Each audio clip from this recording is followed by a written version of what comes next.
Bunda yang di rumah. Balik lagi bersama saya Tika, dan di sini Tika nggak sendiri. Perkenalkan, nama saya Ida. Nah, ini sebelumnya suara kita jelas nggak Bun ini? Ini udah jelas atau belum? Takutnya nanti kita udah ngomong panjang lebar gitu kan. Nah, nanti nggak jelas. Coba deh Bun, bisa komen udah jelas atau belum? Boleh dong. Kayaknya udah jelas ya Kak ya. Udah jelas. Dan ini udah pada langsung gabung. Oh, itu ada itu Bunda siapa itu? Jelas Bunda Kak gitu. Komen. Oke, mudah-mudahan jelas ya, karena di sini kita nggak pakai click on, jadi mohon maaf ya Bunda ya, kita nggak pakai click on, dan mudah-mudahan nggak ada suara dari luar ya kayak. Ya semoga sampai akhir nanti suara kita tetap jelas. Oke, mudah-mudahan. Ini sambil nunggu yang bergabung, kita sapa dulu. Ini yang sudah bergabung ada dari mana aja? Bunda siapa aja? Dari mana aja? Bisa langsung komen Ayah Bunda. Oke. Tuh, udah banyak ya Kak ya yang udah bergabung. Halo Bunda. Halo. Ini Bunda ada siapa tuh? Oh, nggak jelas ya Kak ya. Sorry ya Bunda ya, nggak kebaca. Oke, kita baca dari itu aja. Kita lihat dari sini.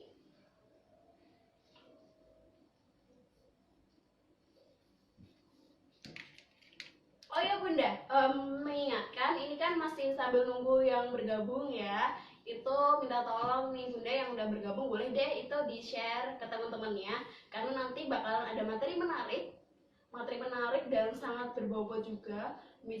Pembicaranya nanti juga oke banget ya kan. Nah, jadi boleh deh itu di share ke teman-temannya sambil nunggu juga kan ini dokternya gabung sama kita. Nah, di sini kita ingetin lagi yang belum save WA kita bisa langsung save di 0813 3929 3737. Saya ulangi ya Bunda ya, 0813 3929 3737. Nah, yang belum sempat nge-save bisa langsung lihat di bio Instagram kita di Babymart. Nah, yang belum follow Instagram kita juga langsung follow aja. Karena nanti di situ di Instagram maupun di WhatsApp itu bakalan ada promo-promo. Nanti promo-promo menarik, promo apa aja sih hari ini, promo apa sih bulan ini. Nah, kita bakalan share di situ di WhatsApp story ataupun di Insta story seperti itu. Ya, bisa kita itu absen viewers lagi Kak. Oke, sebentar ya Kak ya. Ini kita cek dulu. Ini masih jam 15.02 ya Kak ya. Ini sambil kita nunggu dokternya ya. Nah, buat yang belum tahu kita tuh ngapain aja nanti di sini, ngobrol-ngobrol apa aja di sini. Nah, ini bisa kita kasih tahu. Kita bakal live Instagram bareng Dokter Ardi Santoso. Nah, dokter ini bertugas di mana Kak? Dokter Ardi ini bertugas di Rumah Sakit Koneksi ya. Ya, koneksinya kayak koneksi ya Kak ya. Iya. Saya ulangi ya Bunda ya. Dokter Ardi Santoso ini bertugas di Rumah Sakit Kasibu Solo. Mungkin Bunda udah pada tahu ya sebagian tentang Dokter Ardi ini ya Kak ya. Karena cukup terkenal juga di Solo dan di Karanganyar ya. Seperti itu. Terus tema kita nanti apa Kak? Untuk materi kali ini, untuk tema kita kali ini yaitu mengenal lebih dekat COVID-19 untuk anak lebih sehat, seperti itu. Nanti apa aja sih yang akan dikupas? Nanti coba Kak sebutin poin-poinnya. Nanti kita bakal mengupas tentang mengetahui tentang COVID-19, terus kita bisa tahu cara pencegahannya ke anak dan bagaimana mendeteksi secara dini dan bagaimana menjaga kesehatan anak saat pandemi. Nah, seperti itu. Menarik kan Bunda materinya. Disiapin juga catatannya nanti, pokoknya jangan meninggalkan live kita karena itu tadi materinya sangat menarik banget. Betul. Kan. Terus dan di akhir acara nanti kita bakal bagi-bagi door prize juga buat ayah bunda yang selalu setia nonton kami sampai akhir. Gitu, nanti door prize-nya kita bagi setelah ada materi, kemudian ada sesi tanya jawab dan pengumuman. Nah, habis itu kita bagi-bagi door prize-nya. Mungkin nanti gini ya Bunda ya. Jadi kan untuk live Instagram itu kan ada batasan waktu ya. Jadi untuk menghindari nanti di tengah-tengah jalan itu kepotong materinya. Nanti setelah materi selesai dari Dokter Ardi, kita cut dulu. Nanti untuk sesi tanya jawab kita mulai lagi live Instagramnya, karena takutnya di tengah-tengah jalan kepotong gitu. Ini saya sapa ya Bunda yang sudah gabung. Ini ada Bunda Yunita. Halo Bunda, Bunda Yunita. Ini juga ada Bunda Piu Gaming. Aduh, ini gimana? Halo Kak. Tuh. Dari mana aja Kak itu Kak? Ini dari banyak banget Kak. Ini ada dari Sragen tuh. Tuh Octavia Angga juga. Ini sambil nunggu yang datang ya Kak ya, bisa diinfoin lagi. Save nomor kita ya kan Di 0813 3929 3737. Untuk promo bakalan ada info di situ, jadi jangan lupa save nomor kita dan follow Instagram kita. Betul. Oh iya Kak, untuk musim-musim kayak gini ya Kak ya, mungkin di Bunda yang di rumah gitu kan, itu bingung mau belanja kan, kita ada layanan delivery customer. Bunda bisa WhatsApp ke admin kita. Bagaimana caranya nanti akan dijelaskan gitu. Jadi sedikit info tentang delivery customer itu. Jadi Bunda cukup di rumah aja, WhatsApp ke kita apa aja yang mau di order, nanti akan kita siapkan seperti itu. Untuk area Karanganyar gak usah khawatir, kita kasih gratis ongkir. Gitu. Nah, untuk door prize-nya cukup menarik banget. Kak, bisa minta tolong dong? Nah, ini untuk door prize-nya kali ini ya. Tuh. Ada dari Pigeon dan Blackmores. Terima kasih Pigeon, terima kasih Blackmores atas support kepada kami pada sore hari ini. Oke. Ini udah banyak ya Kak ya? Udah banyak banget ini. Oh ini ada dari Mojogedang. Halo Bunda. Jadi jauh-jauh juga ya ini. Sebentar ya. Terus jam berapa ini Kak? Nanti dokternya gabung sekitar jam berapa? Sekitaran jam 15 kali Kak. Jadi kita masih ada waktu 7 menitan. Oke, kita ingetin lagi jangan sampai nggak save nomor WA kita ya. Save-nya di mana Kak? Bisa dijelasin? Nomornya ya Kak ya. Nomornya 0813 39 29 3737. Nah, yang belum sempat nge-save langsung saja lihat di bio Instagram kita. Nah, di situ sudah ada nomor admin kami. Bisa di-save ya, Bunda. Nah, jangan lupa yang belum follow bisa langsung follow juga, Kak. Oke. Ini udah banyak ya kayak yang bergabung. Nah, Bunda, putus-putus nggak Bun ini kita? Videonya ke jeda atau gimana mungkin? Atau putus-putus bisa langsung komen Ayah Bunda? Ya sebelum kita nanti masuk ke materi.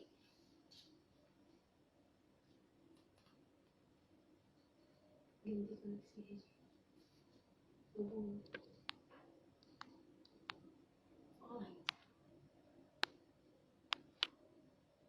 Ganti nggak? Lancar ya Bunda ya. Jadi agak putus-putus ya. Agak putus-putus. Oke. Oh, udah ada yang komen lancar-lancar gitu Kak. Saya mengingatkan lagi, materi kali ini, materi live Instagram kali ini itu mengenal lebih dekat COVID-19 untuk anak lebih sehat. Nanti apa aja sih yang dikupas atau poin-poinnya apa aja itu bakalan ada. Yang pertama mengetahui tentang COVID-19, kemudian cara pencegahannya ke anak, bagaimana mendeteksi secara dini, dan bagaimana menjaga kesehatan anak saat pandemi. Oke, boleh deh nanti ya Bunda ya kalau misalkan ada pertanyaan gitu segera dicatat, atau mungkin udah di rumah sudah ada bayangan gitu mau nanya apa, nanti aku mau nanya ini dong, nanti aku reply di komen boleh. Tapi nanti untuk tanya jawab ya itu tadi ya Kak ya, kita sesi tanya jawabnya sendiri nanti ya. Kita pisah sesinya dengan sesi materi karena takutnya nanti kepotong gitu. Oke, kita mulai langsung ya Kak ya, kita ajak dokternya buat bergabung.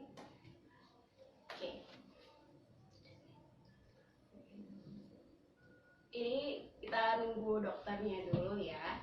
Sambil nunggu dokternya, siapin catatannya ya Bunda ya. Oh ini udah banyak ya kayak viewersnya. Halo Bun. Jadi siapa aja? Ini kita santai aja ya Bun ya. Karena masih nunggu dokternya ini.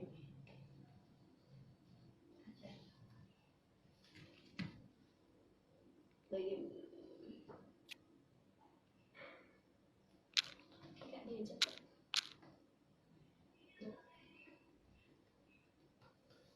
Kayaknya dokternya belum bergabung. Mungkin nunggu beberapa menit dulu ya, karena koneksi juga. Dokter Ardi ini bertugas di mana sih Kak? Mungkin Bunda yang di rumah belum tahu tadi, yang baru ikutan kan belum tahu nih. Dokter Ardi Santosa ini adalah dokter spesialis anak yang bertugas di Rumah Sakit Kasih Ibu Solo. Gitu. Oke, seperti itu ya. Mudah-mudahan ini suara kita jelas ya kayaknya. Kayaknya udah jelas kan tadi udah. Halo, selamat sore dok. Sore, halo ya, assalamualaikum. Waalaikumsalam. Gimana kabarnya dokter? Baik, alhamdulillah. Alhamdulillah baik. Ini akhirnya kita Suara- bisa ngobrol bareng ya dok ya. Iya. Rasanya. Suara saya jelas ya, tapi suaranya ya.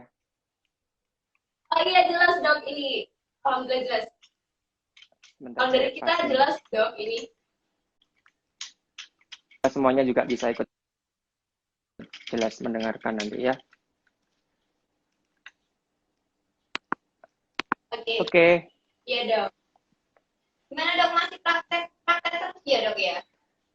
Walaupun pandemi seperti Ini hari masih terus praktek ya?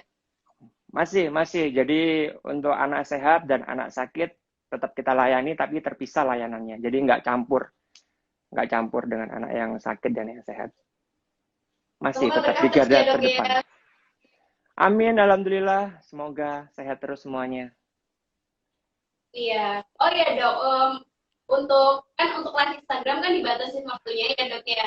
Ini nanti Iya. untuk sesi materi sama sesi tanya jawab kita bisa ya dok ya. Karena kan takutnya nanti di tengah-tengah gitu kan kepotong. Gitu ya. Iya. Jadi nanti, Saya ikut aja, gabung saya lagi. santai aja kok. Saya ikut aja karena saya santai aja. Ini nanti tolong perkenalkan dok, saya Ida. Dan Ini saya Tika. Ya, Mbak Ida dan Mbak Tika. Oke, siap. untuk masuk materi nanti mungkin sama Mbak Tika. Iya. Oke, siap.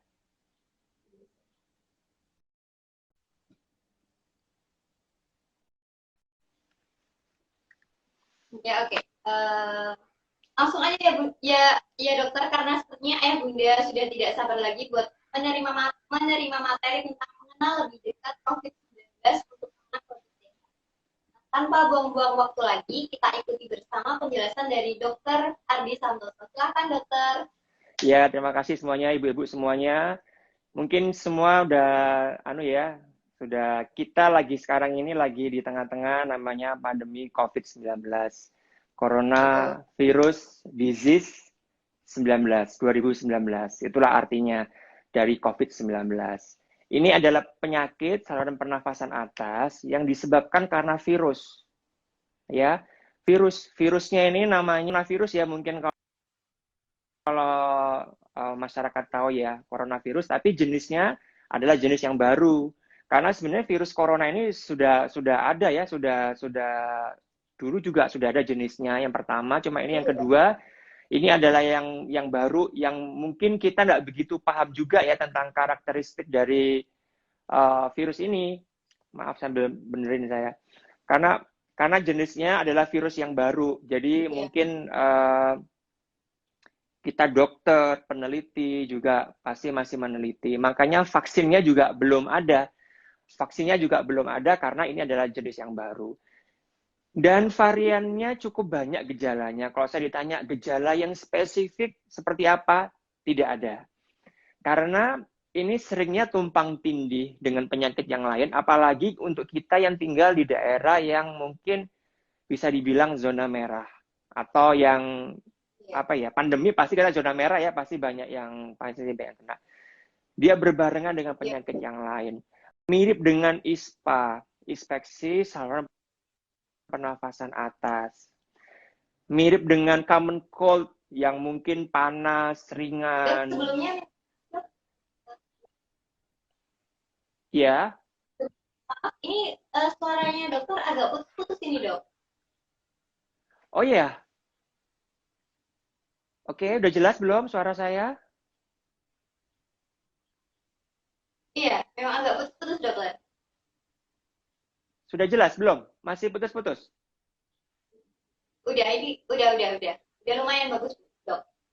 Putus-putus karena sinyalnya atau karena suaranya aja yang nggak jelas? Mungkin karena Sinyalnya ya. Karena yang di sana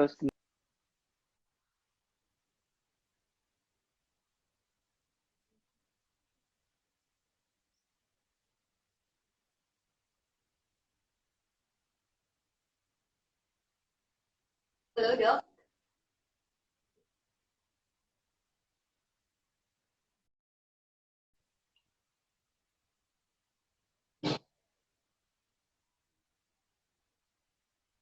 Oke, ini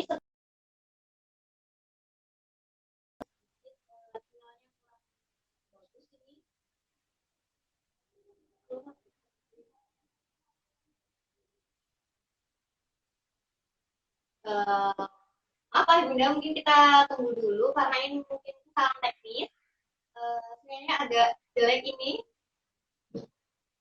agak ada kendala. Kita coba lagi ya, yang dokter.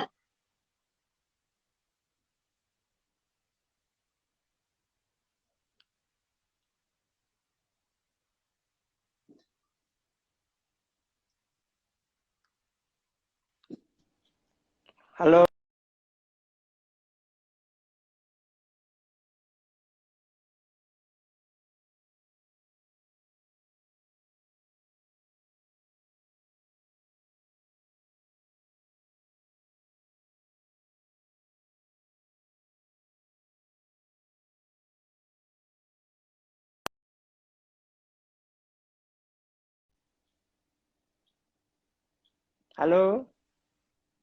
Halo. Halo, Halo. dokter. Tadi ada sedikit kendala di koneksi kami ternyata, dokter. Iya, karena corona mungkin ya. Ya, bisa jadi itu, dokter. Halo semuanya, ibu-ibu semuanya, iya. Ya, bisa Gimana, sudah jelas lanjutkan. belum ya? Insya Allah ini Nanti sudah kalau jelas. kurang jelas, mungkin ibu-ibu langsung send message aja ya kalau kurang jelas ya. Iya. Oke. Iya, boleh. Oke, bismillah ya. Mudah-mudahan ini lancar. Mungkin kita lupa berdoa tadi ya. Bismillahirrahmanirrahim. Iya. Mudah-mudahan lancar semuanya. Jadi jadi COVID-19 ini penyakitnya memang mirip dengan penyakit common cold ya. Mungkin yang kita sering dengar itu yang kayak ISPA, infeksi saluran pernafasan atas. Ya batuk pilek biasalah, panas ya gitu ya. Cuma yang membedakan ini adalah penyebabnya adalah virus COVID. Untuk daerah kita yang di daerah di tengah-tengah pandemi, yang di daerah-daerah di tengah-tengah daerah zona merah, di tengah-tengah wabah, agak sulit membedakan secara klinis untuk dokter. Ini adalah bukan karena corona atau tidak. Karena apa? Karena ini sudah menyampur jadi satu. Jadi paling makanya kita kalau di rumah sakit, saya di rumah sakit begitu ada anak demam, walaupun dia tidak ada riwayat dari mana-mana si anaknya, tapi kan kadang-kadang orang tua ya, kadang-kadang orang tua kerja, terus mungkin pulang tanpa cuci tangan, maka jangan lupa cuci tangan, ganti baju dulu, mandi dulu kalau perlu, baru ketemu anak. Karena beberapa kasus kita menemukan ada anak-anak yang positif, tapi orang tuanya negatif. Jadi jangan sampai terjadi itu. Jadi pokoknya selama demam, ada batuk, apalagi ada sampai sesak, harus kita pastikan si anak ini dirapid dengan pemeriksaan rapid test untuk mendeteksi COVID. Sebagai langkah awal, dia demamnya ini, sakitnya ini hanya ISPA biasa, atau berbarengan, atau mungkin disebabkan karena COVID-19. Disebabkan karena coronavirus. Jadi seperti itu langkah untuk mendeteksinya. Jadi jangan takut, jangan pernah. Kadang-kadang masyarakat kita takut ya. Kadang-kadang nggak mau diperiksa COVID karena takutnya nanti dikucilkan sama masyarakat, mungkin takut gimana-gimana. Jangan. Memang penyakit ini bisa 80-85% akan sembuh sehat ya. Kita nggak akan terjadi yang ringan, mas saya ringan, nggak sampai terjun jatuh ke kondisi yang berat, kecuali memang usia yang sudah sepuh atau mungkin ada penyakit yang lainnya. Dan penyakit ini sangat menular dan belum ada vaksinnya. Ditularkan lewat apa? Dari droplet, bisa nempel di tangan kita, maka jangan lupa cuci tangan 6 langkah. Dari percikan waktu kita ngobrol, untuk kita ngobrolnya ini virtual ya, jadi nggak ketemu langsung, maka kemana-mana jangan lupa pakai masker, pakai face shield, mungkin Baby Mart jual tuh ya, face shield untuk bayi lucu-lucu, untuk anak juga, untuk masker juga, jangan lupa, karena itu penting banget, itu adalah langkah awal untuk mencegah penularan dari virus corona itu. Karena ini belum ada vaksinnya, penyakit-penyakit lain yang sudah ada vaksinnya jangan lupa dilanjutkan. Jadi jangan sampai tidak imunisasi karena takut, karena corona. Nanti kalau coronanya sudah nggak ada, jangan sampai ada penyakit-penyakit baru, wabah baru, hanya karena kita lupa imunisasi. Ini yang sedang kita gencar-gencarkan, jadi jangan lupa tetap imunisasi sesuai dengan program pemerintah, sesuai dengan program Ikatan Dokter Anak Indonesia. Yang terpenting adalah gimana cara pelaksanaannya yang baik. Seperti itu. Mungkin untuk prolog saya seperti itu tentang corona, tentang COVID-19. Mungkin nanti kita bisa sambil diskusi aja gitu, Mbak Tika ya? Iya dokter. Iya. Nah dokter, bagaimana cara menjaga kesehatan anak saat pandemi ini dokter? Untuk cara gini ya, kita ini kan akan memasuki suatu era yang baru. Harus disadari bahwa kita di rumah aja. Ini pandemi COVID-19 ini adalah awal. Kalau saya bilang ya, ini kita nggak pernah tahu kapan ini akan berakhir. Jadi ini adalah suatu era baru, awal dari era baru, di mana semua hal tentang pendidikan karakter untuk anak, untuk kesehatan anak, agak sedikit berubah. Ya, di mana di dalamnya sekarang harus anak itu diajarkan cara cuci tangan. 6 langkah. Ini sudah harus mulai dilatih anak-anak, harus di luar kepala. Habis itu pakai masker. Habis itu etika batuk, di mana kalau batuk harus ditutup mulutnya pakai tisu atau pakai tangan seperti ini, itu jangan lupa. Karena ini adalah semua akan kita hadapi ke depan era baru. Selain tentu ya, nutrisi, makanan, imunisasi, itu harus dijaga untuk menjaga daya tahan tubuh. Tidak usah cari bingung-bingung masalah cari vitamin-vitamin yang untuk daya tahan tubuh. Vitamin tetap perlu untuk mensupport kebutuhan mikronutrien mungkin yang tidak bisa terpenuhi dari makanan. Tapi terpenting lagi adalah gimana caranya makanan ini dijaga supaya daya tahan tubuhnya si anak-anak ini baik. Itu kalau dari sisi anak. Jangan lupa ini nggak satu sisi orang tua juga berperan. Jadi orang tua juga harus gimana caranya harus tertib, dilarang merokok, pakai masker, jangan ngeyel. Jangan mudik, disuruh pakai masker juga pakai masker, nggak ada alasan sesak, kasihan anak-anak di rumah. Ganti baju, mandi dulu, seperti itu. Teladan-teladan seperti itu harus kita tanamkan sejak dini kepada anak-anak kita untuk kesehatan semuanya. Karena penyakit ini menular, jadi jangan anggap remeh, seperti itu. Jadi yang paling penting itu kita harus selalu rajin jaga kebersihan, jaga kesehatan, selalu cuci tangan, selalu pakai masker kalau keluar ya dok ya? Iya, karena virus itu adanya di tangan kita paling dekat, di HP, di tangan kita, ya seperti itu. Dan selalu harus sampai rumah terus ganti baju, harus mandi ya, itu yang sangat perlu banget. Iya, kayak Mbak Tika gini harus mandi dulu nanti sebelum waktu sampai rumah. Kita kan nggak pernah ketahui ya ketemu orang ya. Apa yang kita pegang juga nggak pernah tahu juga kita ya. Oke, Ayah Bunda, itu tadi materi dari Dokter Adi. Nah, sebelumnya Ayah Bunda nanti kita cut dulu ya, Dok ya, buat Siap, selanjutnya sesi tanya jawab. siap, iya. Boleh, boleh, siap. Kita lanjutkan diskusinya. Kalau ada pertanyaan, boleh. Monggo saya ikut aja. Gimana baiknya? Oke.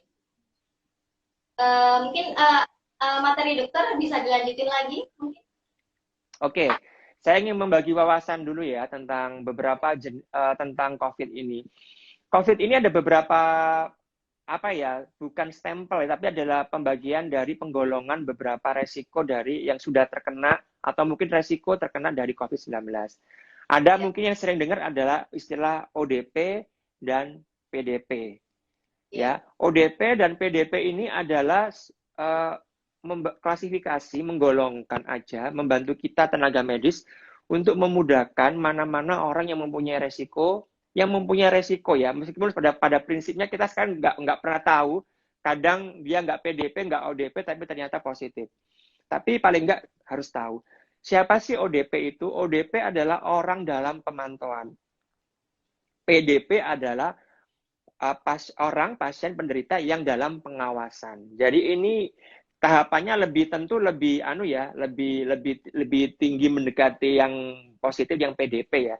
Kalau ODP ini adalah kriterianya adalah setiap orang, anak-anak mungkin yang mungkin punya riwayat demam 14 hari sebelumnya atau lagi sedang demam, ada mungkin batuk pilek tapi tidak berat, dan dia ada riwayat kontak atau bepergian di daerah zona merah ya, seperti Jakarta, Solo juga termasuk. Jadi kan agak susah kalau kita di tengah-tengah Solo, kita pasti kalau kita lagi di tengah-tengah Solo zona merah. Jadi kalau kita batuk pilek panas ya saya disebut ODP, orang dalam pemantauan. Cuma orang dalam pemantauan hanya dipantau. Jadi tetap harus baiknya isolasi, mandiri di rumah, berobat seperti biasa, sambil diamati gejala-gejala yang lain. Harusnya tetap harus di swab, harusnya tetap di rapid. Tapi bisa tidak dilakukan sambil dipantau di rumah. Kalau PDP itu adalah dia panas, ada riwayat, ada batuk pilek, tapi dia berat. Jadi dalam pengawasan. Ini biasanya kalau yang sedang berat harus dirawat di rumah sakit. Harus dipastikan, di rapid, di swab tenggoroknya, dipastikan ini bukan karena di rongsen, dipastikan bukan karena COVID-19, bukan karena coronavirus. Ini dipastikan dan satu isolasi, dan dipastikan ini bukan COVID-19. Dan jangan takut, orang yang di rapid test itu adalah mungkin saya dengar rapid test itu adalah tes mendeteksi antibodi yang ada di dalam tubuh kita. Kalau negatif, belum tentu negatif COVID. Karena ini tergantung hari kapan dia terinfeksi. Kalau terinfeksinya baru di hari-hari awal, kalau di rapid pasti negatif. Karena antibodi ini terbentuk ketika mulai hari ke-7, hari ke-10, sejak dia terinfeksi. Jadi jangan kaget kalau tiba-tiba sakitnya mungkin seminggu yang lalu, beberapa hari yang lalu, terus dia iseng rapid di hari ke-10, ternyata positif. Ya bisa jadi karena antibodi ini akan terbentuk mulai hari ke-7, hari ke-10. Kalau rapidnya positif, menular enggak? Menular, jadi tetap harus diisolasi. Kadang-kadang gejalanya nggak ada, kayak kita ini sehat, tapi di rapid ternyata positif. Karena coronavirusnya agak spesial, jadi dia tuh kadang-kadang nggak bergejala pun dia positif dan masih menularkan. Jadi tentu harus isolasi, harus dipastikan swab-nya. Jadi kalau rapid, kalau hasilnya positif, tentu harus ke rumah sakit untuk dilakukan swab, atau kalau negatif harus diulang 7-10 hari lagi. Itu adalah cara gampang untuk mendeteksi itu. Karena obatnya ini nggak ada, obatnya COVID ini kan masih, ya nama juga virus baru ya, jadi obatnya juga tidak ada yang spesifik, kecuali isolasi, makan yang sehat, mungkin antibiotik untuk anak-anak, biasanya antibiotik untuk radang paru-parunya. Seperti itu mungkin materi saya, tapi yang terpenting lagi saya adalah edukasi buat masyarakat bahwa jangan pernah menolak. Kalau kita sampai mendengar tentang, ada dua hal yang mau saya sampaikan, jadi kalau kita mendengar ada tenaga kesehatan, atau mungkin pasien, atau mungkin saudara kita yang terkena dengan statusnya yang mungkin bukan positif corona, tapi dia baru ODP dan PDP, tolong jangan dijauhi. Maksud saya jangan dijauhi, kita boleh waspada terhadap penyakitnya, tapi tolong jangan menjauhi penderitanya. Dalam arti yang positif ya, bukan berarti kita mendekat gitu, enggak. Jangan sampai terjadi penolakan-penolakan. Ini adalah penyakit yang bisa menyerang siapa saja. Bukan berarti kita yang menolak ini adalah bukan berarti belum tentu kita tidak terkena, karena kadang ada kalanya juga tanpa gejala. Jadi itu. Dan yang kedua ada jangan lupa dilaksanakan semua himbauan pemerintah. Sebenarnya sepele sih untuk memotong rantai ini, jangan ngeyel itu aja. Kalau nggak boleh mudik ya jangan mudik. Kalau nggak penting banget ya jangan keluar banget. Keluar rumah. Kalau nggak penting banget ya nggak usah ke mall, nggak usah salaman. Kita punya gaya hidup baru sekarang, menuju era baru. Pakai masker, pakai hand sanitizer. Tanamkan itu semua dari diri kita sendiri, orang tua, biar anak-anak kita mencontoh kita. Itu yang terpenting. Nah, dokter, seberapa besar potensi seorang anak itu terkena COVID? Sangat besar kalau di rumah ada yang positif. Dan yang lebih berbahaya lagi, kita kan nggak pernah tahu ya. Terkadang itu virus itu nempel mungkin, kalau kita sakit jelas ya. Kalau status kita sudah ODP, PDP, sebenarnya gini, Bapak Ibu sakit dan ternyata dari dokter statusnya PDP nih, di orang dalam pengawasan. Maka si anak ini resiko, jadi harus dicek juga, apalagi kalau si orang tuanya ini salah satu mungkin positif rapidnya atau hasil swabnya benar-benar mendukung dia positif COVID-19. Karena kontak erat, ingat penularannya dari droplet, ya kan, dari tangan kita, dari kita ngobrol dekat, otomatis kalau satu rumah pasti resikonya itu tetap besar kemungkinannya. Tapi bisa juga mungkin waktu kita di luar, kadang-kadang anak-anak itu kan kadang-kadang kan ya main-main, pegang sana, pegang sini, ya itu juga beresiko. Tapi pada prinsipnya anak-anak biasanya sangat lebih ringan ya gejalanya ya dibandingkan dengan yang dewasa. Tapi walaupun begitu ya tetap mematikan dan tetap sangat menular. Yang kita khawatirkan adalah menularnya ini, kan dia menular. Biasanya kalau orang tuanya positif pasti anaknya juga kemungkinan besar positif. Karena satu rumah. Ya. Dokter, mungkin bedanya anak sama dewasa itu lebih cepat sembuhnya lebih anak atau dewasa, dok? Gimana? Untuk tingkat potensi kesembuhan dari anak sama orang dewasa itu lebih tinggi yang Jadi gini, untuk tingkat kesembuhan tentu tergantung dengan status gizinya. Kalau si anak ini gizinya buruk, gizi kurang, daya tahan tubuhnya nggak baik, pasti dia akan kalah dengan virusnya. Pasti juga akan nggak cepat pulih. Begitu juga dewasa usia muda tapi dia banyak penyakit komorbid, penyakit yang sudah ada sebelumnya, seperti penyakit gula, penyakit yang lainnya, itu akan memperberat. Jadi prinsipnya ada yang penting adalah daya tahan tubuhnya masing-masing, di mana ini ada tergantung si orang yang masing-masing, individu masing-masing. Mungkin kita pernah baca berita usia 60 tahun dia bisa sembuh, bisa survive, ya tergantung. Karena mungkin dia usia 60 tapi mungkin gizinya baik, lifestyle-nya baik gitu. Anak-anak juga gitu, tergantung daya tahan tubuhnya dia juga. Tergantung pola makan dan yang lain-lainnya. Intinya jangan takut dulu. Gejala atau fase antara anak dan orang dewasa itu ada perbedaannya, dok? Sama. Gejalanya sama, jadi ada riwayat demam dan batuk pilek gitu. Dan yang saya khawatirkan ini sekarang mulai banyak yang tanpa gejala. Jadi orang-orang positif tapi tanpa menunjukkan gejala apapun. Karena kita kan di zona merah, resiko seperti itu cukup besar ya. Kenapa nggak ada muncul gejala apapun tapi kita positif dan menularkan? Karena mungkin daya tahan tubuh kita baik. Jadi kita nggak bisa menjudge orang itu, kamu sakit, jangan dekat-dekat sama aku. Yang ngomong ini belum tentu negatif dia sebenarnya. Sebenarnya memang idealnya kita memang ya cek semuanya ya, dia bisa memastikan kita sendiri ini membawa virus apa enggak. Jadi jangan dibayangkan yang positif COVID-19 itu orangnya yang nafasnya tele-tele, pakai alat bantuan nafas, itu hanya berapa persen, kecil aja. Sisanya sehat seperti kita. Sisanya sehat. Kalau pernah lihat di rumah sakit pasti ya nggak mungkin pernah lihat ya karena diisolasi ya. Tapi sebenarnya yang positif pun juga sehat seperti kita, nggak ada gejala, tapi dia menularkan. Jadi balik lagi kita harus tetap menjaga kesehatan, menjaga kebersihan dan daya tahan tubuh kita juga harus bagus ya dok. Iya, betul itu. Jadi itu nutrisi itu penting sekali karena yang membentuk antibodi ini adalah nutrisi kita. Apa yang kita makan untuk anak-anak jangan lupa proteinnya. Karena protein adalah yang membentuk dari antibodi antibodi anak-anak. Nah dokter, gimana cara kita menjaga imunitas daya tahan tubuh kita dok?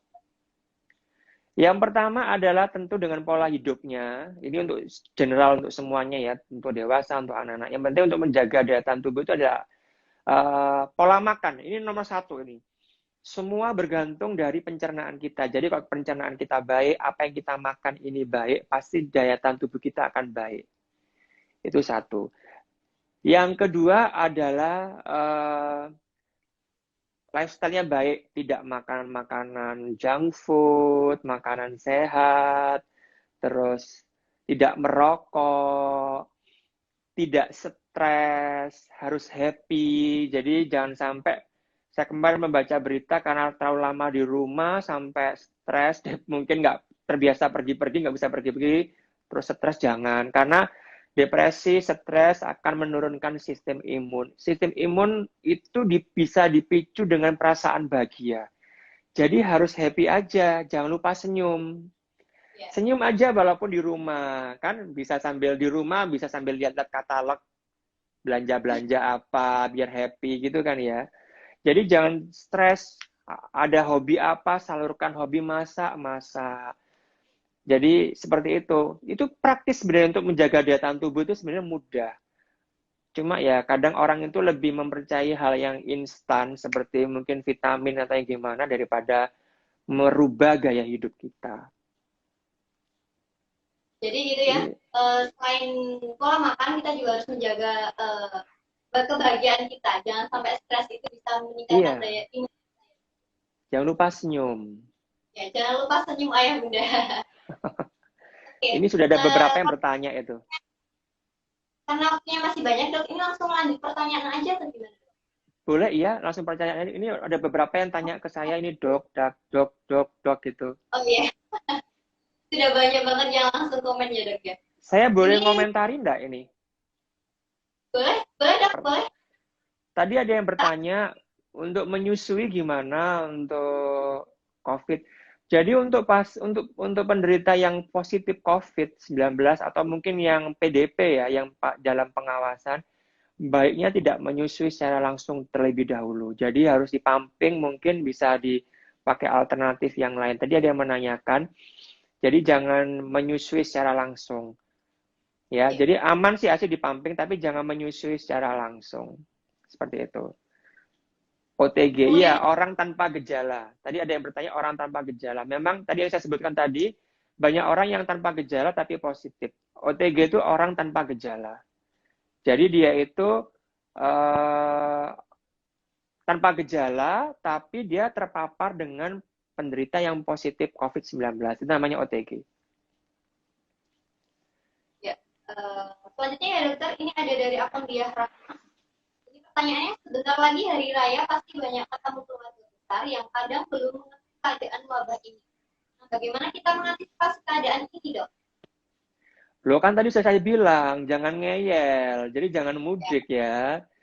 Hindari kumpul-kumpul. Virus ini bisa loncat dari percikan omong kita paling nggak itu 1 meter.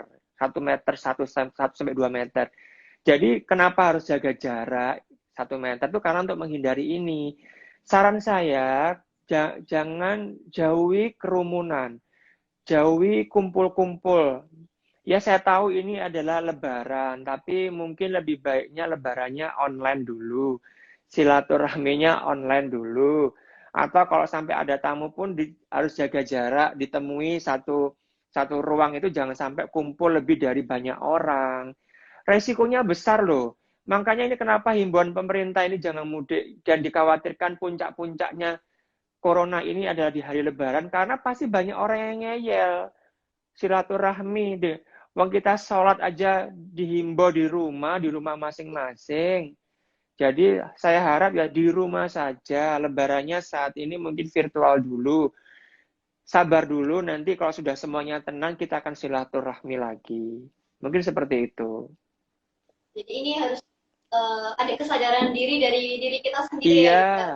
wes di rumah Tahan dulu saja.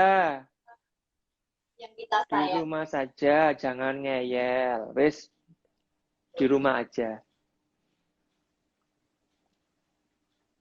Nah, ini dokter ada yang komen mengunjungi tempat seperti itu apakah aman ya, Dok? Maksudnya mengunjungi tempat sepi itu apa? Mengunjungi kuburan atau gimana? Udahlah di rumah aja, kalau memang nggak penting banget, nggak usah keluar. Kecuali mau periksa yang mendesak atau mau imunisasi, itu pun diatur kan kedatangannya. Jadi kalau nggak perlu banget di rumah saja. Atau kalau bosan bolehlah keliling-keliling jalan, lihat jalan pakai mobil silahkan.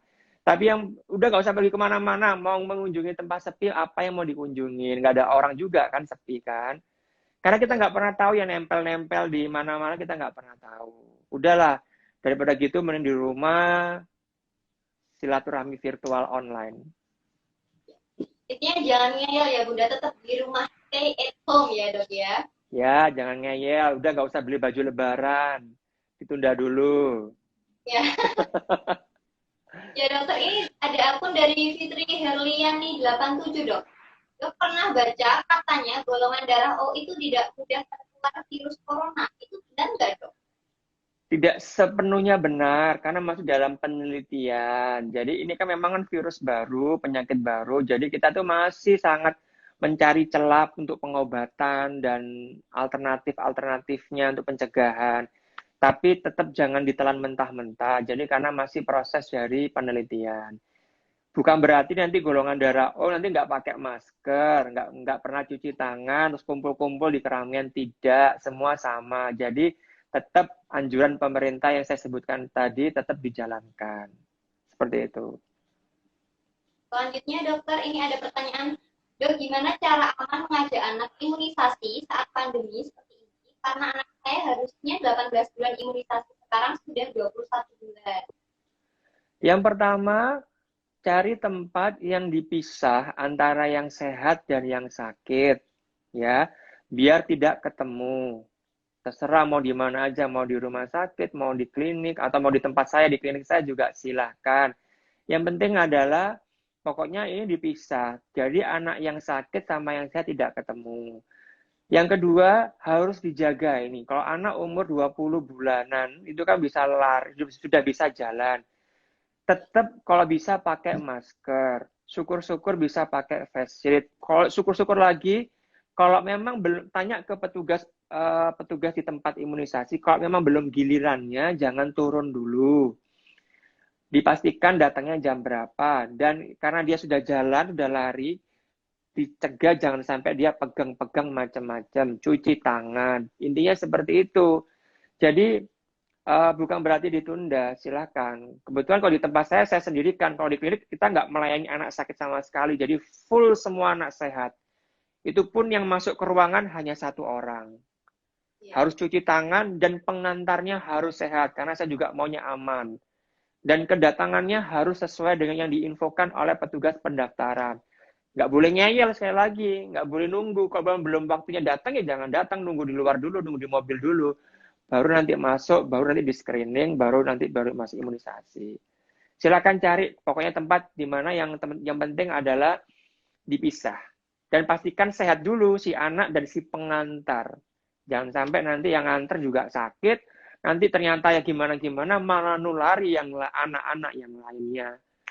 Jadi kalau yang saya screen nggak cuma anaknya aja, pengantar juga saya screening. Kalau sakit jangan nganter imunisasi, nanti bisa gawat ini nanti. Seperti itu. Gimana dokter ini kalau ada ayah bunda yang ingin imunisasi bersama dokter, bisa dikasih tahu alamatnya dokter? Nanti Bu bisa cek di Instagram saya, di feed saya ada, di story saya ada, cara mendaftarnya gimana. Nanti silakan kunjungi Instagram saya Ardi Santoso. Sudah jelas semuanya di situ, saya sudah diterangkan di situ. Silakan. Jadi nanti ayah bunda langsung ke kunjungi Instagram dokter aja ya. Siap, Itu boleh, terus silakan. dokter, mungkin anak kecil itu kalau pakai masker itu agak susah dokter. Itu gimana cara menanganinya? Oh iya, jadi gini, jangan dipaksain. Saya kapan hari pernah ketemu pasien 1 minggu, 1 2 minggu dikasih masker, ya nggak bisa napas pasiennya. Nggak, nggak harus pakai masker, minimal pakai face shield. Pakai face shield, itu kan lebih aman ya. Lebih aman, bayi pun bisa. Kita bayi baru lahir aja kita kasih itu supaya aman. Lebih aman lagi dipastikan orang yang di sekitarnya bayi ini adalah tangannya bersih, mulutnya tertutup. Dia tidak tertular. Kan dia nggak menulari, tapi akan resiko tertular. Jadi orang-orang sekelilingnya ini yang harus dijaga, gitu. Nggak boleh dicium-cium. Kadang-kadang kalau kita ketemu bayi sehat, ini tangan nggak pernah berhenti ya untuk cubit-cubit pipinya, mungkin untuk cium-cium. Bahkan orang tua sendiri saya sering larang, nggak boleh cium-cium. Kadang cium-cium sampai uyel-uyel gitu ya. Itu sangat resiko. Mulut kita ini, walaupun ini mulut orang tua sendiri, itu resiko penularan penyakit itu cukup besar. Jadi jangan nguyel-nguyel bagi kita. Jangan. Kalau nggak bisa pakai masker, pakai face shield juga boleh. Silakan. Sekarang banyak dijual face shield yang lucu-lucu kan untuk anak-anak itu yang aman, saya rasa aman. Nggak harus dipaksa pakai masker untuk anak-anak yang kecil. Karena pasti susah ya. Nggak mau juga pasti ya. Iya.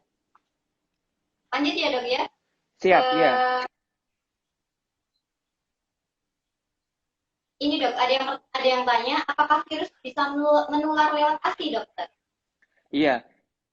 Jadi ini juga masih diteliti ya. Sebenarnya untuk yang pas penderita COVID pun rekomendasinya pun masih boleh memberikan ASI tapi di pumping, diperah. Tapi saya masih baca literatur yang lain juga penelitian kan masih diteliti ada beberapa tuh kandungan ASI itu juga sudah mengandung dari virus itu. Jadi kalau menurut saya kalau memang memungkinkan pakai formula dulu lebih aman. Tapi kalau mau pakai ASI silakan karena kita pedomannya adalah rekomendasi dari IDAI Ikatan Dokter Indonesia boleh tapi asal nggak langsung ya untuk kalau ibunya dia PDP atau positif COVID. Jadi mending dipakai formula dulu atau dipumping silakan. Karena ada beberapa bayi yang lahir dari ibu yang COVID-19. Jadi itu otomatis nggak boleh menyusui secara langsung. Kalau ASInya belum keluar pasti kita formula dulu untuk keselamatan bersama. Seperti itu. Lanjut ya dok. Ini dari Yusuf Purwaningsih. Bertanya, dok, kalau mau hitan baby saat pandemi begini, sebaiknya gimana dok? Karena anak saya kadang-kadang panas, infeksi di saluran kemih. Mau hitan ya? Iya. Ini Halo? hitan nggak? Kalau hitan ya pokoknya prinsip sama lah. Halo? Prinsipnya sama kalau mau hitan, jadi tetap harus cari tempat yang sekiranya nyaman lah di rumah sakit saya rasa aman. Nggak ada masalah. Cuma nek urgensinya bisa ditunda dulu, nek nggak bisa ditunda ya dilakukan aja. Jadi nggak usah terlalu menunda-nunda penyakit lah. Kalau memang urgensi nggak bisa ditunda, silakan dilakukan. Karena kita nggak pernah tahu kapan ini akan berakhir. Jadi hidup harus terus berjalan, berlangsung. Jadi nggak usah menunda hal-hal yang harusnya tidak ditunda. Silakan. Ini ada yang tanya lagi tuh. Akun atas @dwi_sapiani. Dok, saya pernah lihat di story seseorang, kalau saluran pernafasan anak di bawah 2 tahun masih kecil, sehingga penggunaan masker bisa membuat anak jadi susah bernafas. Apakah itu benar, dok? Maaf Mbak, putus-putus tadi. Suaranya Mbak Tika putus-putus. Oke, ya. Saya ulangi ya, dok ya. Iya. Dok, ini saya pernah lihat di story seseorang, kalau saluran pernafasan anak di bawah 2 tahun masih kecil, sehingga penggunaan masker bisa membuat anak jadi susah bernafas. Apakah itu benar, dok? Iya benar, saya setuju banget. Saya lebih prefer untuk anak-anak di bawah umur 3 tahun sebenarnya itu pakai tadi face shield sama mungkin menjaga lingkungannya dia, orang-orang sekitarnya dia. Yang pakai masker itu ada orang-orang sekelilingnya dia. Jadi yang penting itu, karena kan umur segitu kan nggak menular, kan kita tujuannya pakai masker adalah supaya kita tidak menulari lingkungan. Saya rasa umur kecil setahun, 2 tahun, dia belum bisa menulari lingkungannya. Yang ada yang dewasa sekitarnya yang menulari dia. Jadi kenapa tujuannya pakai face shield? Supaya dia nggak tertular kalau ada orang yang ngomong atau nyium kecipratan gitu. Jadi jangan terbalik ya. Tujuannya masker adalah supaya kita tidak menularkan ke orang lain. Kalau bayi kan kecil kemungkinannya batuk yang sampai menularkan ke orang lain. Justru bayi itu dijaga. Cara menjaganya pakai apa? Pakai face shield boleh. Lingkungannya dijaga. Orang-orang yang sekitar dia yang justru yang pakai masker. Seperti itu. Nah, Dok, ini kita juga mau menginfokan kalau di Baby Mart kita juga nyediain face shield.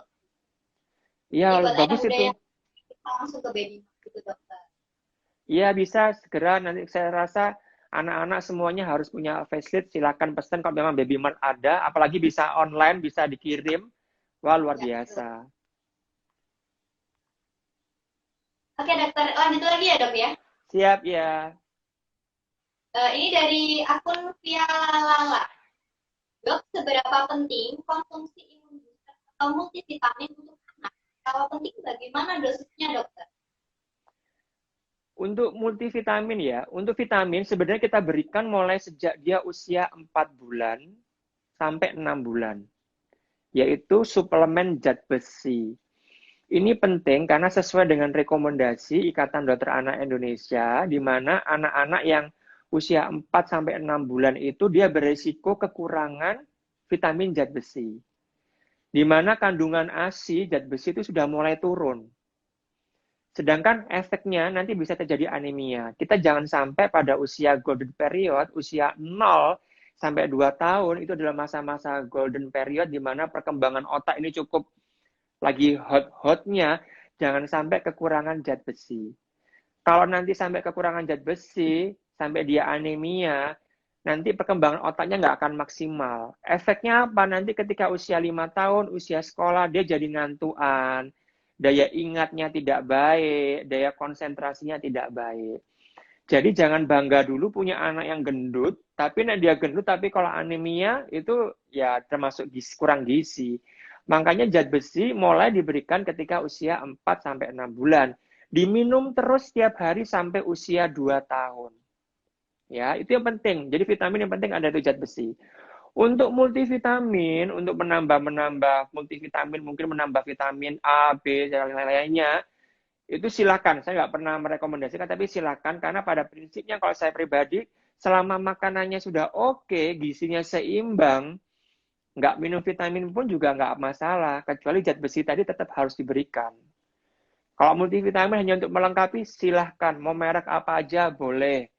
Karena menurut saya vitamin apapun itu ya, menurut saya nggak ada yang namanya untuk meningkatkan nafsu makan. Saya rasa ya sama saja lah. Yang meningkatkan nafsu makan adalah menu makanan si anak.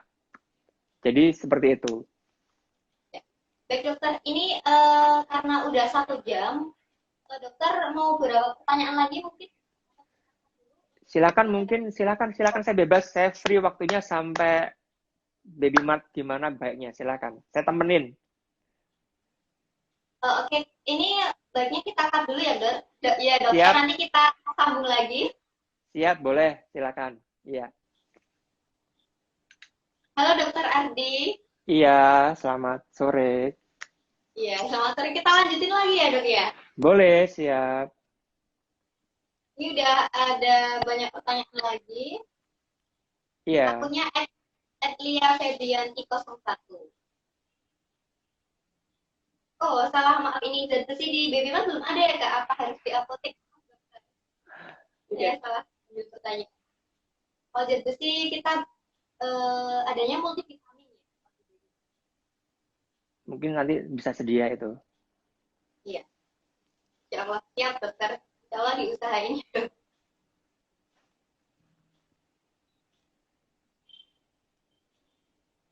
Mungkin ini langsung ada atas nama Diana Dia.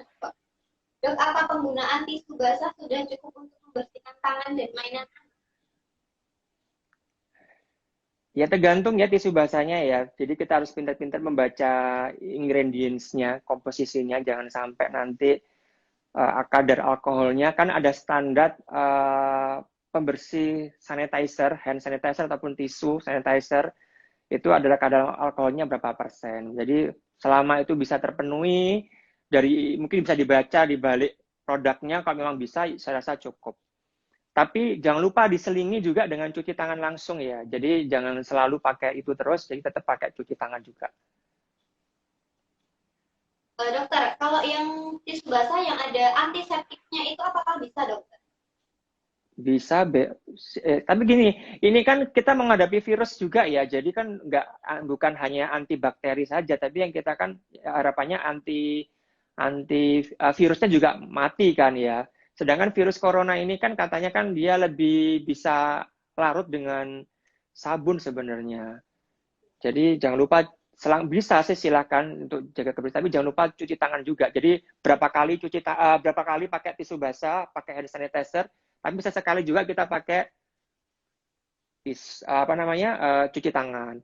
Jangan sampai kulit anak jadi itu ya dermatitis kontak, karena saya beberapa kasus menjumpai ini jadi lecet-lecet anak-anak merah-merah karena kontak dengan bahan-bahan yang alkohol mungkin ya, jadi agak merah-merah. Jadi hati-hati. Jadi kalau di rumah itu harus diusahakan cuci tangan dan kalau pakai tisu itu diusahakan karena hanya di luar aja ya, dok? Iya, jadi seperti itu. Oke dokter, saya lanjut lagi ya dok. Iya. Aku artikel News. Selamat sore dok, saya mau tanya apa anak usia 3 tahun pernafasannya emang kadang akap ya? Mohon informasinya soalnya kadang anaknya pernafasannya kayak akap. Wah, kalau seperti itu harus butuh pemeriksaan lebih lanjut ya. Mungkin kalau memang nafasnya lebih cepat daripada biasanya ngos-ngosan dan dia mulai ogah-ogahan aktivitas, sebaiknya dibawa ke dokter langsung aja untuk dilakukan pemeriksaan. Karena kalau cuma informasi kecil gitu kan agak kurang ya buat kita ya. Ya, ini langsung banyak yang nanya ini zat besi merek apa semua ini yang tanyanya. Ya.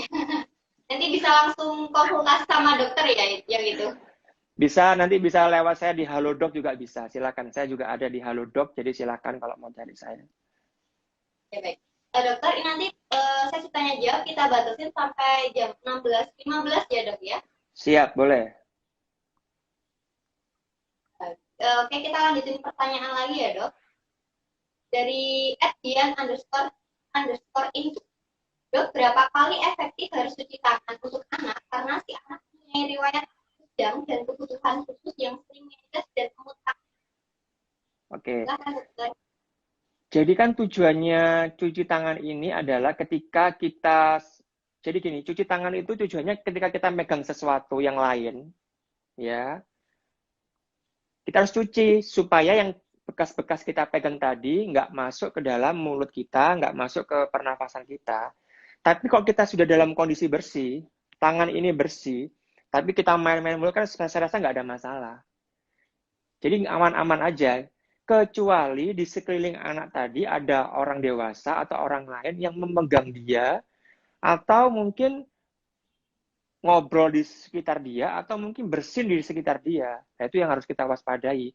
Makanya sekali lagi jangan lupa anak sehat pun, anak berkebutuhan khusus pun, yang dijaga adalah jangan lupa lingkungan sekelilingnya. Itu yang lebih penting soalnya. Karena insya Allah dia pasti bersih. Si anak ini nggak mungkin lah dia kotor banget. Yang kotor kan di sekelilingnya ini, kitanya ini, yang di sekelilingnya, yang ada di sekitarnya ini. Jadi jangan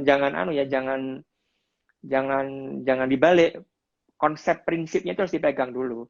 Yang penting adalah orang-orang di sekelilingnya. Nanti anaknya bersih tapi orang tuanya tangannya kotor pegang-pegang ya sama aja. Seperti itu. Lanjut lagi dokter. Dari akun Hermita Dok izin bertanya, tarik anak saya makannya sedikit tapi BAB-nya sering dan encer berwarna hijau. Ini lumayan banyak berlebihan. Ini sedikit menyimpang dari COVID ya. Bisa dijelasin dokter? Gimana tadi suaranya Mbak Tika putus-putus. BAB-nya hijau encer. Sering dan encer berwarna kehijauan dok. Oke. selama memang dia terbiasa dengan tekstur, ini kayak disebutin usianya ya tadi ya? Tidak disebutin dokter. Ya pokoknya selama dia masih mau makan minum, masih aktif, saya rasa oke. Okay. Tapi nanti kalau berkelanjutan, apalagi ada tanda-tanda lemes, harus bawa ke dokter. Konsultasikan ke dokter saya langsung aja. Iya. Terus ini juga ada yang bertanya dok, gimana cara menolak orang sekeliling karena gemes biar nggak pegang-pegang gitu gimana dok? Ya tinggal bilang aja kita tegas, stop, jangan pegang anak saya gitu kan. Mungkin di facelift-nya ya, facelift tulisannya ada tulisannya lucu gitu ya. Jangan pegang saya, jangan pegang aku gitu ya. Itu mungkin lucu juga ya. Mungkin nanti Baby Mart bisa menyiapkan itu yang tema-tema lucu-lucu gitu. Intinya kita harus tegas lah ya. Kita harus tegas untuk anak kita. Saya juga sering menjumpai anak-anak itu yang sakit itu gara-gara dipegang-pegang sama orang lain. Dicium-cium sama orang lain, digendong-gendong. Ya kita tegas aja, maaf, jangan dulu gitu, jaga jarak lah gitu. Selanjutnya ini dokter dari akun Yulia Rahma. Dok mau tanya, untuk anak usia 2 tahun lebih bagus minum susu UHT atau yang Untuk susu, jadi apapun, kalau usia setahun ke atas, susu adalah nomor 2, yang pertama adalah makannya. Selama makannya masih baik, silakan tanpa minum susu pun silahkan. Kalau tetap mau minum susu, sehari 2 kali, 3 kali sehari, apalagi 2 tahun ke atas, silakan. Jadi untuk umur 2 tahun ke atas, jangan bingung masalah susunya gimana-gimana. Yang penting adalah makannya, karena harusnya usia 1 tahun ke atas, makannya yang terpenting, dengan gizi seimbang tentunya. Seperti itu. Nanti malah kebanyakan susu, malah nggak mau makan, nanti kenyang. ya? Ini mungkin pertanyaan udah saya bacakan semua. Ada yang bertanya tadi tuh Mbak, PDP ibunya boleh gabung nggak di rumah tadi, kelewat tadi. Saya jawab ya. Jadi untuk ibu yang salah satu orang tuanya yang PDP statusnya di rumah, baiknya dipisah dengan si anak. Harus dipisah dan dipastikan si anak ini juga tidak PDP juga, jadi harus dilakukan screening. Tapi kalau ternyata nanti ibunya yang positif, bapaknya positif, anaknya negatif, harus dipisah. Isolasi mandiri di satu rumah pun boleh, tapi harus beda kamar. Dan harus pakai masker, nggak boleh pegang, jaga jarak. Jadi nggak boleh bukan berarti pisah keluar rumah, enggak. Jadi tetap masih bisa, tapi dijaga jaraknya dan pakai masker. Seperti itu. Ya. Buat ayah bunda yang mau konsultasi lagi bisa langsung ke dokter Adi ya dok. Bisa kunjungi ada kontaknya ya dok ya. Ada nanti di Instagram ada kontaknya, lewat Halodoc juga bisa, silahkan. Komplit. Yang tanya lagi dok, atas nama Ajeng Sa. Dok mau tanya, anak saya sebentar lagi mau MPASI, lebih baik dikasih pure buah dulu atau 4 bintang atau bagaimana dok? Untuk MPASI mulai usia 6 bulan tetap harus gizi 4 bintang ya, gizi seimbang. Jadi jangan menu tunggal. Jadi tetap harus diberikan 4 bintang. Pure-pure buah itu hanya untuk selingan. Karena ASI sendiri itu adalah kandungannya lengkap. Ada proteinnya, ada karbonnya, ada lemaknya. Makanan pendampingnya tujuannya adalah untuk memenuhi kebutuhan nutrisi yang nggak bisa dilengkapi lagi dari ASI. Jadi pelengkapnya ini juga harus lengkap. Jangan sampai nanti terganggu. Kalau nanti nggak lengkap, ingat usia 6-12 bulan adalah masa kritis. Kalau kita gagal mengenalkan makanan di usia ini, nanti dia akan jadi anak yang susah makan, pilih-pilih makan. Jadi, walaupun pengenalan tetap harus gizinya harus lengkap. Yang diatur adalah jamnya atau mungkin teksturnya. Teksturnya harus lembut dulu. Seperti itu, mungkin yang singkat. Karena sebenarnya kalau masalah MPASI ini agak panjang ya. Nanti mungkin bisa ikut kelas online saya minggu depan tanggal 17. Saya ada kelas online tentang MPASI. Silakan nanti kunjungi Instagram saya. Kelas online di Zoom. Nanti silakan, itu untuk persiapan makan dan untuk mengatasi GTM, gerakan tutup mulut pada anak. Bisa langsung nanti ayah bunda bisa langsung ikut kelas online-nya dokter Adi ya ayah bunda. Ya, yang MPAC. Kita lanjut lagi, @uli_jun. Dok mau tanya, anak saya dermatitis atopik. Jika memakan makanan tertentu pasti merah. Apakah saya lanjutkan dan sampai usia berapa bisa kebal, dokter? Untuk dermatitis atopi, kan itu memang alergi ya, memang butuh proses. Biasanya nanti dengan berjalannya waktu sampai usia setahun, 2 tahun akan mulai berkurang. Tapi prinsipnya sejak bayi, kulit itu harus dijaga. Ingat, bayi itu juga harus pakai skincare. Dijaga kelembapannya. Karena kalau jangan bedak skincare, karena kulit ini adalah juga organ tubuh. Kulit ini adalah organ tubuh yang harus dijaga. Seperti halnya paru, jantung. Kulit ini adalah organ tubuh yang harus dijaga kelembapannya. Jadi tiap hari harus dijaga kelembapannya pakai pelembab. Kalau kulitnya lembab, pasti nanti nggak gampang ada kuman yang masuk, nggak gampang merah, nggak gampang gatel, nggak gampang kering. Jadi jangan lupa pakai baby cream tiap hari seluruh badan untuk anak-anak. Apalagi anak-anak yang alergi, punya riwayat alergi, apalagi dermatitis itu tidak bisa lepas dari yang namanya moisturizer, yang namanya skincare harus. Untuk anak sehat pun tiap hari harus tetap pakai pelembab. Mau merek apa aja silahkan. Saya rasa di Baby Mart ada. Jadi tiap hari harus pakai pelembab. Jangan pakai bedak, jangan pakai bawang merah. Saya sering mendapatkan kasus luka bakar karena bawang merah ditaruh di perut, ditaruh di dada, ditaruh di kepala. Melepuh kulitnya. Jadi kulit itu harus dijaga, tiap hari harus pakai pelembab. Nanti untuk usia-usia sekolah, jangan lupa pakai sunblock. Sunblock itu penting. Matahari itu nanti biar nggak berasan, biar nggak putih-putih untuk anak sekolah itu. Bukannya kecentilan, enggak. Tapi ini kulit ini juga sama posisinya seperti organ tubuh yang lain. Harus dijaga kesehatannya. Dan ini sering dilupakan sama orang tua. Dibilangnya nggak penting. Jangan. Bayi pun juga perlu sunblock juga. Nah, dia berjemur, baiknya juga harus pakai sunblock. Jangan lupa. Sama body lotion boleh. Boleh. Ada yang nanya ini imunisasi influenza sampai PCV di rumah sakit atau kalau mau imunisasi silakan cek Instagram saya. Sudah ada caranya gimana karena tidak di rumah sakit.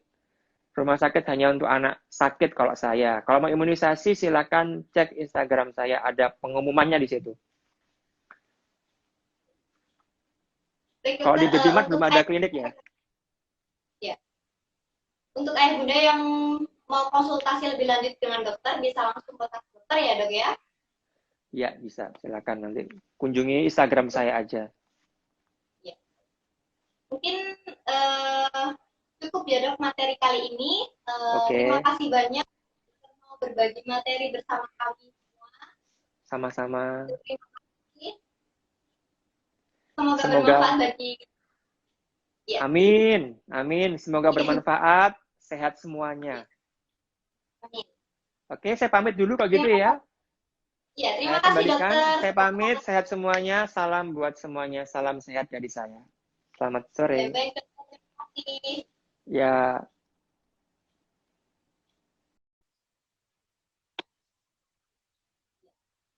Oke, Ayah Bunda, langsung sesi berikutnya yaitu pengumuman siapa aja yang beruntung di sore hari ini. Bisa gabung bersama saya, Kakak Ida? Kalau enggak, akhirnya kita gabung lagi ya. Tadi gimana Bunda materinya? Menarik sekali kan? Banyak banget pertanyaan-pertanyaan yang masuk ya kan? Terus tadi juga ada tentang yang nanya itu tentang facial, terus pelembab mata, pelembab kulit ya kan? Terus vitamin dan masker juga itu semua ada di Bimed ya Bunda. Untuk Bunda yang di rumah belum punya, yang mau order nanti bisa WhatsApp ke admin kita ataupun langsung DM ke Instagram. Gitu. Nah, di sini saya sudah ada ini list untuk pemenang Door Prize pada live kali ini. Coba kalian lihat nanti ini barangkali Bunda yang belum tahu targetnya seperti apa. Ini kayak gini sama dari Blackmore. Siapa aja sih pemenangnya? Siapa aja Kak bisa di Iya. Ini ada dari @tialala, kemudian ada dia underscore in dan Intus, terus Yusuf Purwaningsih, kemudian dari Wiji Wigaki 28, kemudian Hermita Mitut. Itu nanti Bunda bisa konfirmasi ke Instagram kita dan hadiah bisa diambil di webinar Parangainya. Kemudian sponsor hadiah kita dari mana Kak? Ini dari Pijen Kak. Dari Pijen dan Blackmart ya Kak ya. Terima kasih Pijen, terima kasih Blackmart support yang telah diberikan kepada kita sore hari ini. Terima kasih juga buat Bunda yang sudah meluangkan waktunya ngabuburit bareng kita. Ngabuburitnya kali ini bermanfaat ya Kak ya. Ngabuburit sekaligus dapat ilmu yang sangat bermanfaat. Kita nggak bosen buat ingetin ayah bunda untuk start nomor admin kita di 0813 3929 3737. Info tentang baby mart ataupun untuk order nanti bisa di atau mungkin bunda ada saran untuk kita untuk sesi live ini Kak, besok live Instagram sama dokter ini dong atau materinya ini dong, nanti boleh WhatsApp kita ataupun di ini ya Kak ya, buat masukan ke kita ya Kak ya, itu. Oke, Selamat juga buat pemenangnya ya. Jadi ada di toko. Sampai jumpa di live Instagram berikutnya. Mohon maaf juga ada kesalahan ataupun kita ya kan. Kami tunggu kedatangan ayah bunda semuanya di Baby Mart Karanganyar. Sampai jumpa. Baby Mart, delivering happiness.